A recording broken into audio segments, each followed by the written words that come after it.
ஆலயங்களை பூட்டினாலும் பூட்டு, எங்களுக்கு கடவுளே தேவையில்லை என்று மக்கள் வாதிடுகிறார்கள் என்றால் ஆவி இல்லை.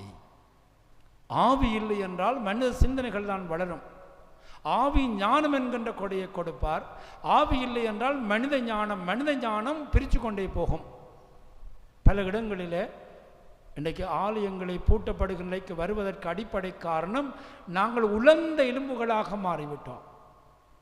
எசேக்கியேல் இறைவாக்கினரை பார்த்து கடவுள் சொல்லுகிறார் பழைய ஏற்பாட்டிலே, இந்த எலும்புகளுக்கு நீ இறைவாக்குரை, எலும்புகளுக்கு நீ இறைவாக்குரைக்கிற பொழுது அந்த எலும்புகள் உயிர் பெற்று எழும். இன்றைக்கு நாங்களும் பல வேடுகளே பல பங்குகள் அப்படியே உலர்ந்த எலும்புகளாகத்தான் மாறிவிட்டார்கள். எல்லாம் சண்டை, ஒரு கொஞ்சம் இந்த பக்கம் இழுக்கும், ஒன்று இந்த பக்கம் இழுக்கும், கோயிலை சின்ன பின்னமாக மாறிவிடுகிறது. ஒற்றுமை இல்லை.